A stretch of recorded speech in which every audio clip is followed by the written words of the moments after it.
Yes sir, Mcsk. Tuko sawa? Yeah, good. Hatuwezi afford production feel on this one. Kupata frasha. Hatuwezi. But nilikuanga nataka nimeambia sana wase juu ile siku uliniita for your 40th birthday. Yeah man. Hiyo story fresh nimeisema mara mob. Na before uanze kusema I belong in that situation, wacha tu accept enthusiasm yangu yani. Yeah. So Dante, wacha nikuexplain hiyo story. Huyu jamaa ametuita in his 40th birthday. So mimi nimefika Kentwood pole. Nimeenda nikasalimia Frasha, kuingia hivi kwa room napata a room full of dons. Like millionaires bro. Una get? So kwa hiyo situation Frasha mimi namgotea, I was like okay, wacha tu ni greet Frasha, mimi si belong hapo, wacha nijitoe. It's simple as that. Una get? Yeah. So in the process ukaniambia bro naenda isutulie. And I was like oh, okay sawa. But that's not even the fascinating part. The fascinating part ni akina Jalango akingia, akina Jago akingia. Yeah, man. And at this point I felt like yo wacha nisimame. And every time ulikuwa unashika magoti yangu na niambia bro sit the fuck down. Tulia. Yeah, man. So yeah. Man umenieka out there man. The connection was I don't know. It was just like another stepping stone. Apia umenipatia this other way of seeing even the industry and how to network with people. So manze napiganga hiyo story kila time.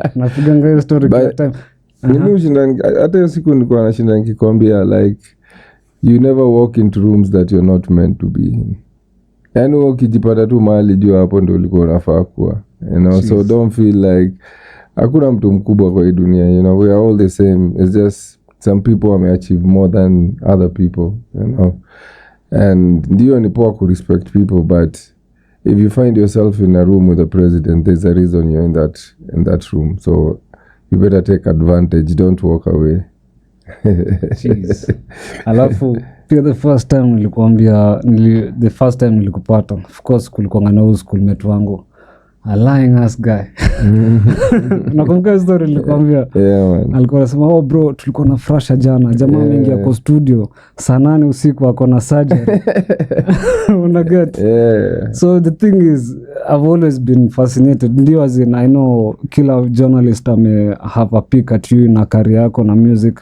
Yeah. So sidhani kama anaweza kuwa na any new question as in regards to your craft. Kitu nataka kuonesha the audience probably ni this other side of you that uko na some medical background. Yeah.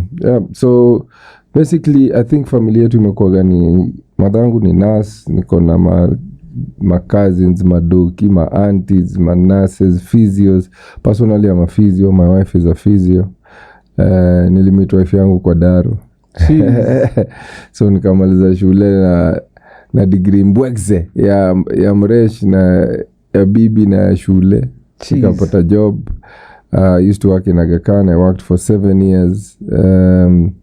After that nikaingia music, you know, rest in history. But last week I got a scholarship at Amref University. So I might also be going back to school.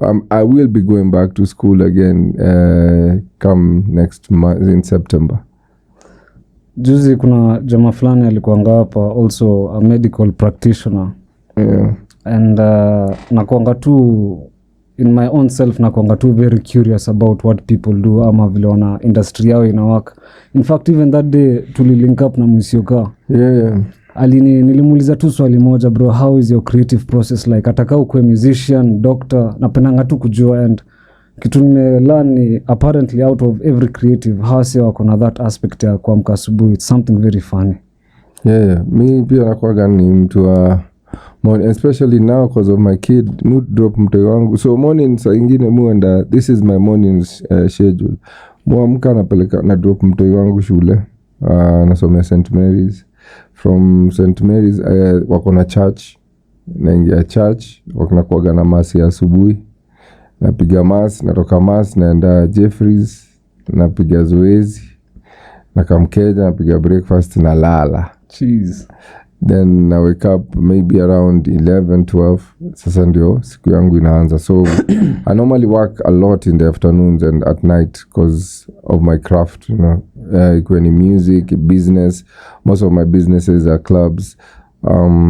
So yeah, like waking up in the morning is one of the most important things for people to do. And also one of the things tumekuwa tufanyi sisi, and especially our generation, is to take care of our health, you know, what we drink, what we eat, how we are living our lives. So that's one of the things that nimelearn after 40 years, you know, maisha inaanza kuchange sana. Juzi tulikuwa tunaenjoyana tukisema ukifika 40 mi sijaijua mkojo inaweza kusumbua mzee. Kwenda kunyora na kwa ngori lazima unyore. Yani zamani nilikuwa tu nikitaka kunyora naweza kama 4 hours 10 hours budo ukifika 40 mzee kunyora ikifika imefika, ikiita imeita mzee. So yeah, like life is humbling me, you know, in things that I never wanted to do, but I'm now doing, you know. Yeah. And to be honest, I guess the biggest advantage in life nishaikuwa nayo is the fact that I guess ilikuwa tu fluke, si kitu nimetaka, but I've always like worked with people who are like older than me. I don't know, for some reason tu imefanya tu ni move faster amongst my peers. Yeah. So it's important, and that's why I told you in the beginning that you'll find yourself in places where you don't think you belong, but you actually belong because of your mindset. Venye unafikiria, mimi najuaga watu wengi wako you're the same age as you, but there is a respect nimekupea that kuna mtu mwingine bado hajaiana, una get, and that's why unaweza niita mahali ni come to, you know, nilikuwa tuna busy schedule but niseme ni boy wangu, acha niende ni support his craft, you know. Acha nikwambie kitu ile happen juzi. Yeah. Juzi I called a musician, an artist, sitasema ni nani. So tukaongea kwa phone, I guess kwa na misunderstanding. Vile yeye alikuwa amefikiria approach, it wasn't that way. So una get, akakuja akaniambia, I'll just tell you exactly what he said. Yeah. Akasema, by the way, don't make it look like as if I need you. Out of nowhere, it was even haikuwa, but the fact that I was like, yo, let me hold my tongue. I met this person through Frasha, and I was like, yo bro, my bad. Una get? So something nimekuwa nikichapia maboys wangu, chukulia ni references very seriously.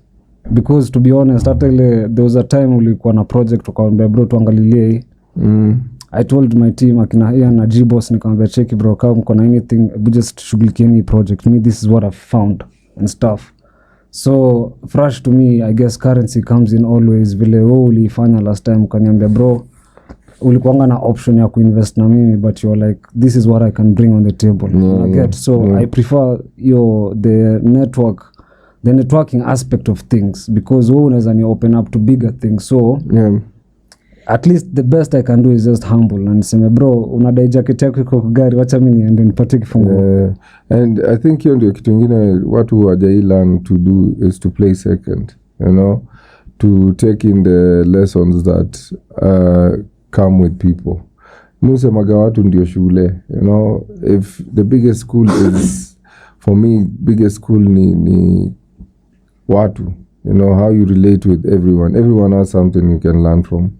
Kila mtu, hata kuwe ni mkubwa mdogo mtoi, whoever, if you sit down and ukae tu uangalie venye watu wanajibeba, venye mtu there's something you'll carry home. So it's important hivyo kujifanya saa zingine fala na kufanya mambo yako, just know who you are, who you are and where you want to go. Sana unapataga tunataka kuenda mahali tuko prepared. Juzi nilikuwa naambia mzee mwingine, wewe unashindaga unaomba ukue mdosi. Wewe uko na hiyo discipline ya udosi. Udosi iko na discipline tofauti sana na maisha yetu before, you know. And sisemi mimi ni mdosi, but the little that God has given me has changed my life because ya responsibilities zile inakam nayo. You cannot live the same way kama unataka kumake do. There are habits that you need to drop. There are things you need to learn. There are people that you need to work with, listen to. As well. There are a lot of people you need to cut off. A lot of habits you need to cut off. So basically whatever you're praying for, make sure uko prepared. Ndio saa zingine unaona God akupea ile kitu unataka, because anajua kitu akikupea itakumada, but when you're at the right time na time yako imefika, itakuwa provided. So keep moving, bro. Nilisema hii conversation itani blow up probably for one major thing is the fact that nime highlight this other character that people didn't know. First of all, medical background. The only artist that app yake ilifika kwa Wall Street, bro. Yeah, man. That's first of all, that's a G move. Nani amefanya hivyo, bro?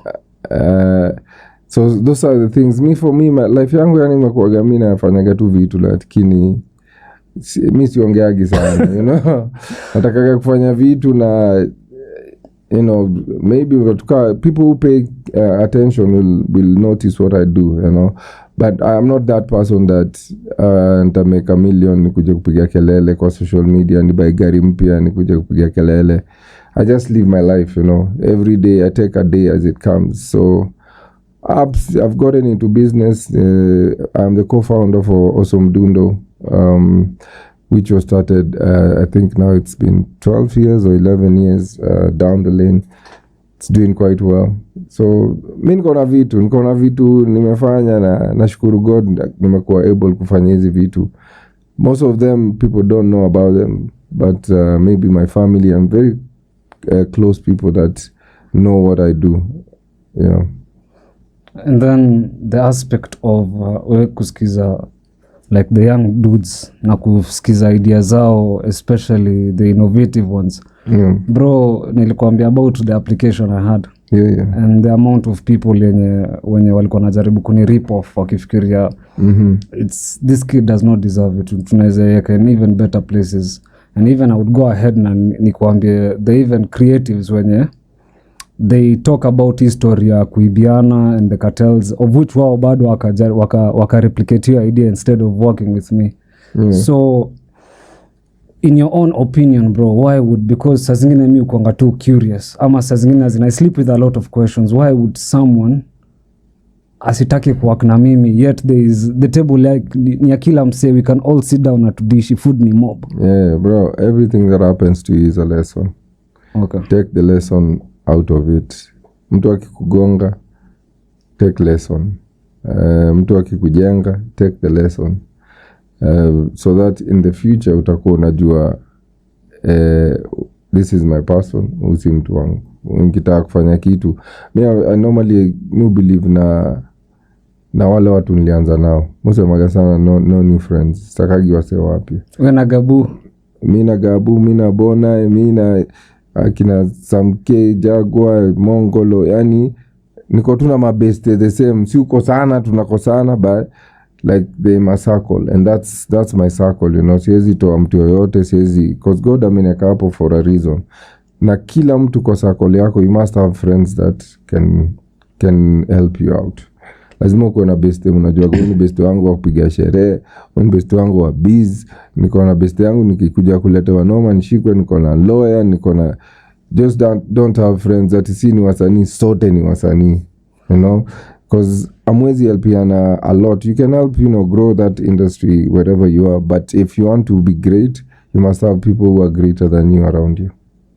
You're right. Na even your day ya bashi yako, vile nilitoka hapo, nilienda nikaambia wase, dude, I was in a room full of millionaire friends. Hawa watu wangetaka kuanzisha showroom, kila mtu anatoa mita. Na showroom inatengenezwa ya even worth 20 million, bro. So I told them, hiyo si friendship walikuanga nayo just juicy. It's a growing, ni kitu yani over even 15 years. You understand? And let me tell you, sometimes they don't help you, you know. Unaweza kuwa na beste mdosi na sikusaidia. You're right. But as I said, there's a lesson to it. There's a lesson to why mbona kusaidi. So we're humble to take the lessons. Kuwa very keen on things. Nikiwa kwa club sana, you know, I don't drink. Na mu observe sana. Na kaga hivi na piga watu. Nikikunywa naweza kunywa champagne once in a while juu ya kabelea hivi. But most of the time I'm observing people, bro. You know, I observe people. Saa ingine mtu anijui venye ananitreat, akisha anijua venye ananitreat, how people are treating each other in the club.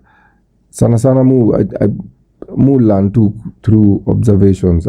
Mu nyamaza sana, najiekea a lot, najiongelesha, naona watu yani there's a lot you can learn if you understand how human beings move. And I guess that's the reason, like I guess 3 years ago nilikuwa naona ni kama it's either I'm being misunderstood ama I'm misunderstanding people.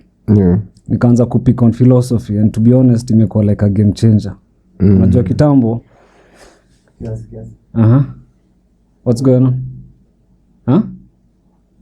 Mehang. Ukakuuliza. Mic 2 tunawatano. No, uko sawa, si tuna record huko? Mic 1 niko fit ndio. Au si mind, si tuna record na Audacity. We are good. Umepanic kidogo. Rosafi napeleka ngawa si mbio. So nilikuwa nasema nini kama break thought yangu? Anyway, hii ishaenda tu hivyo. No, tutapatana nayo huko mbele. But there one of the other things pia, as in the impact nimeona mimi personally as an individual naweza leta kwa Kenya more so iki impact creative sana is the aspect of monetization. Yeah.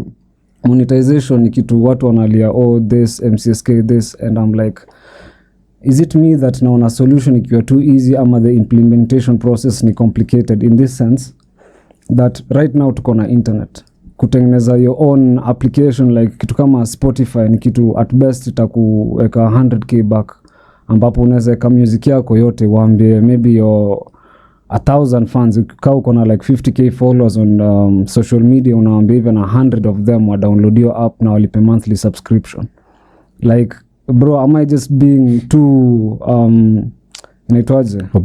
Optimistic ama kuna complexities behind it? Kuna complexities mob sana, and that's the biggest fight nimekuwa nayo na all these places. So I'll tell you a story. Zamani tukifanya music tulikuwa na shida ya piracy, and the same problems ziko Mcsk camp zilikuwa those days.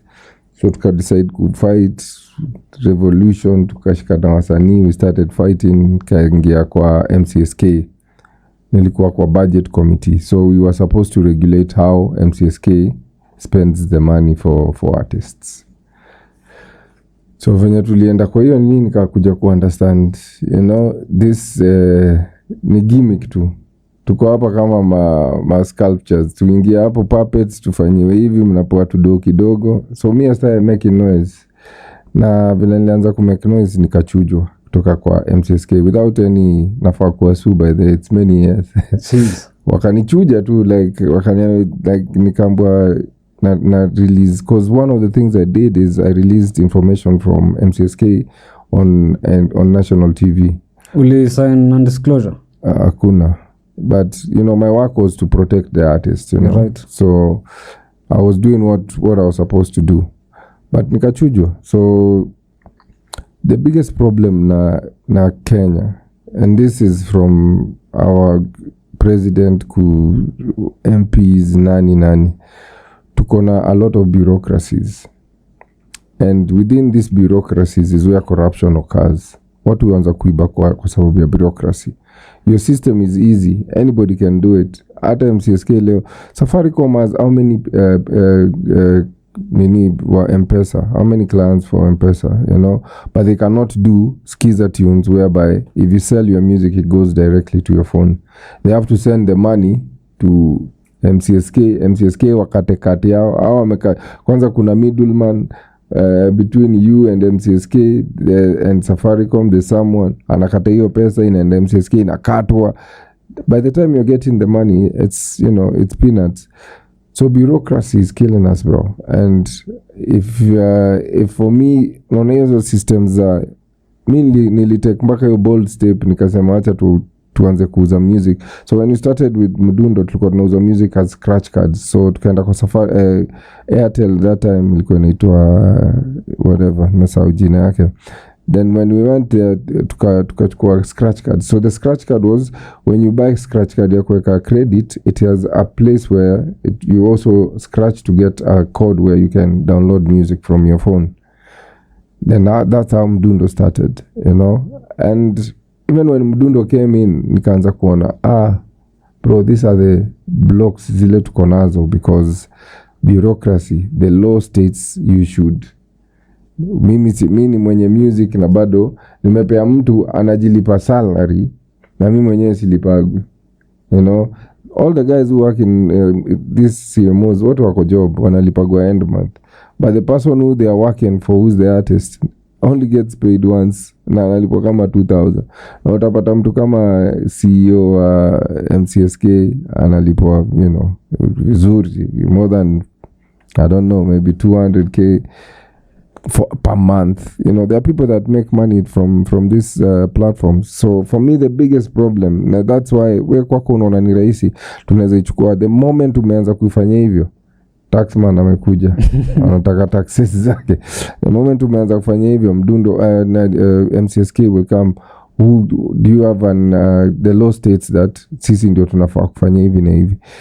Kekobo again, you know, all these institutions, there's too much bureaucracy that people take advantage of, and people have been taking advantage of for so many years. Ukikuja hapo na kierere yako ati unakuja kuchange things, unapata unapigwa. Let me ask, what happens, for example, if in an instant whereby killer artist ana boycott Mcsk, let's say even 100% of the artists wenye wako kwa hiyo organization wakidrop off, what happens to that organization? So nobody, Mcsk kuna kitu inaitagwa divide and rule, you know. So the people that are in office wako na wasanii wao, one wako na wasanii wao, two, hiyo register inakuwaga na watu fake wa ghost workers, ghost members. So ama ghost members ni wengi, so tukiwa na meeting sintaenda nilete watu kama so ni ghost members, you know, tupige kelele tu, you know. So it's very hard for all the artists to, I wish the new generation of artists can cause nimeona Gen Zs venye wana think, venye wana behave, they can bring change in Mcsk. Sisi tulijaribu, but that's breaking. And then the biggest problem na Mcsk, it's a more of a political party. Wamedivide, kuna Wakamba, kuna representative wa Mjaluo, kuna representative wa Waswahili, wa Coast, Nairobi, you know, like it's a political party. So Wakamba saa ingine mtapigana huko ati yote tunapigania rights, Wakamba waitwa kando wapeweka kitu yao. Story meisha, you know. So it's a big, I think we took the wrong route in terms of getting royalties to artists. Whatever you're suggesting is ideal and it should be doing, we should be. So imagine tuko AI, yani naweza kuwa wewe lakini bado siwezi lipwa do yangu direct, but I can, naweza through AI naweza fanya vitu tofauti mob easily, but still the artist cannot get paid directly. No, nini make noise, wewe make noise, and the saddest thing is again, spendangi kunemdrop na nini, but there are some people kwa industry wao mnaona ni kama anawarudisha nyuma, because if the fight is against Mcsk, then hizi PR ndogo ni za nini, because si wote tunaumia. Yeah, that's what I said. Kuna watu wana benefit from Mcsk, kuna artists wana make do, kuna artists hata watoagi ngoma na wana make do from Mcsk more than any other artist wana make hit songs. From the aspect of the influence too. Wanajuana na watu huko, na so wataenda sema niko na hii nini. You know, for me, world maliko saizi as an artist, the biggest chunk of money should be coming from royalties. That's where the biggest money is. But Kenya is opposite, and that's why umeona music yetu imeslow down. Tulikuwa top in East Africa, tulikuwa top, one of the top countries in Africa. Right now our music is tunaicheza hapa mzee. It's inaenda but haiendi venye ilikuwa inaenda, you know. And it's because watu waona mado, you can't afford to pay for collaborations, you can't afford the biggest producers, you can't. Juzi nilikuwa nimeenda Cape Town. When I was in Cape Town, I went to a studio. Bro, studio wanalipisha 200,000 Kenyan shillings equivalent. Yeah, production of audio song. Si ati video tena nilikuwa napigwa tena mita ingine kando ya kufanya video. Jeez. So for us to be able to get to that level, it means the business is working for them, you know. Hapo kiambia artist akupea 50,000 for audio, msiokaa kicharge 60, 70. unasikia watu wana complain because ecosystem yetu haiwezi support hiyo do ya artist aweze kulipa hiyo do. Hakuna ROI. Hakuna, there is, and then so leo hata ukipata mmoja, kesho the next ni kustruggle because you've done, umeweka. Si tukiwa tukifanyaga music tuliendaga same Cape Town kufanya video, kalipa kama mita, but ROI yake bro, hiyo song inaitwa Love, ukiangalia hata ikuenda kama song zingine tulizifanyaga tu huku kimalamala na cheap budgets. But then after that, for us to go back and do another video, it was difficult because to over invest in a project that I know ROIs. Return on investment. ROI. Yes sir. Yeah man.